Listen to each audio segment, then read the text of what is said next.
mind that you don't just find out something to entertain yourself. You find out things in order to be able to turn everything, not just in a philosophical statement, but into actually tools.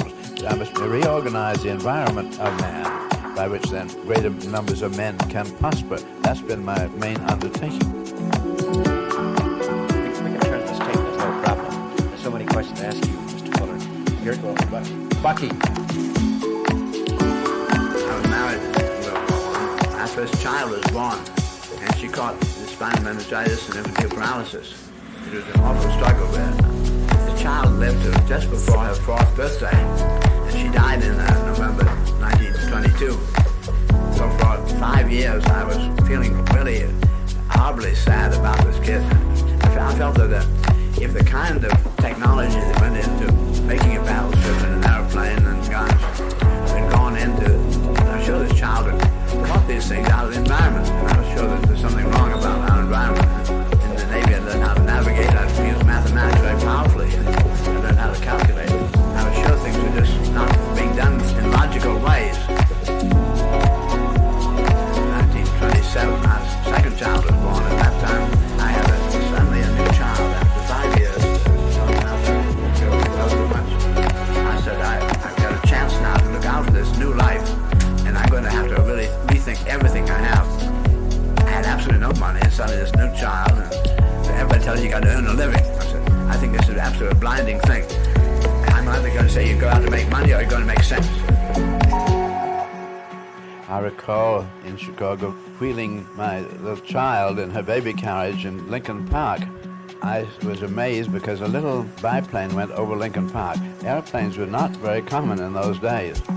I said, isn't it amazing? Here's my child looking up at that airplane, and that airplane in the sky is as natural to her as a bird, because when I was born, the airplane did not exist. It was really the sort of beginning of impossible things happening.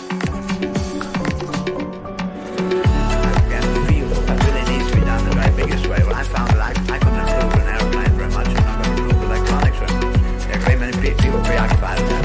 Where man was living, he was really very ignorant.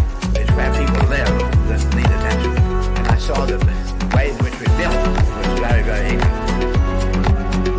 When you build a boat, you got to float. So you learn to do a whole lot with little. You got to be strong enough to come to things. You got to carry a cargo. The world of building on the land is very different.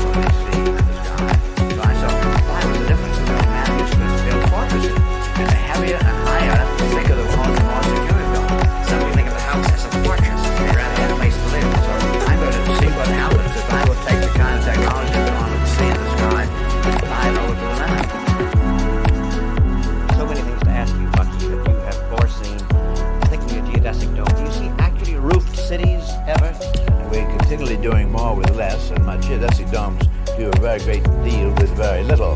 But I think they're only symptomatic studs, and I wouldn't be surprised if we found ways to control that environment over the city without even seeing the roof there. There'd be an electrical field control, and so we could make the water go and dump over here and pipe it there and so forth, whatever it may be.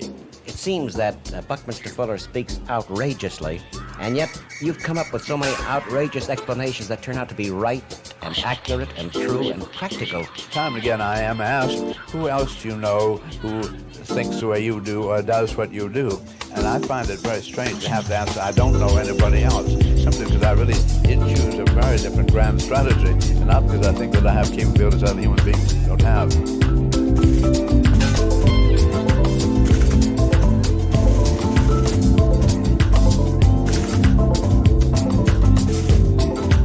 Daughter, I was wheeling the baby carriage, who had an airplane as normal in her sky, now has her daughter, and that daughter was born in New York. It was right in the flight path for the flights out of LaGuardia and Idlewild.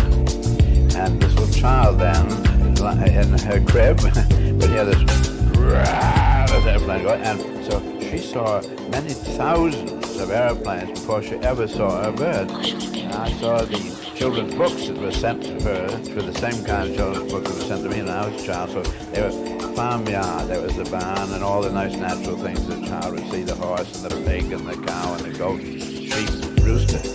And my granddaughter in New York City looked out the window and saw those airplanes, and she saw the automobiles going by the millions. But when they gave her this farm book, she'd never seen a sheep or a cow or anything. And Zippy gave her these imaginary pictures of dragons and things. And she was very accommodating about it. She laughed about it, very amusing. They were natural to her.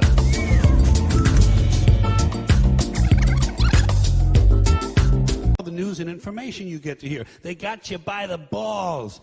They spend billions of dollars every year lobbying to get what they want. Well, we know what they want. They want more for themselves and less for everybody else. But I'll tell you what they don't want. They don't want a population of citizens capable of critical thinking. They don't want well-informed, well-educated people capable of critical thinking. They're not interested in that. That doesn't help them. That's against their interest. That's right. They don't want people who are smart enough to sit around the kitchen table and figure out how badly they're getting fucked by a system that threw them overboard 30 fucking years ago. They don't want that. You know what they want? They want obedient workers. Obedient workers. People who are just smart enough to run the machines and do the paperwork and just dumb enough to passively accept all these increasingly shittier jobs with the lower pay, the longer hours, the reduced benefits, the end of overtime, and the vanishing pension that disappears the minute you go to collect it. And now they're coming for your Social Security money. They want your fucking retirement money. They want it back so they can give it to their criminal friends on Wall Street.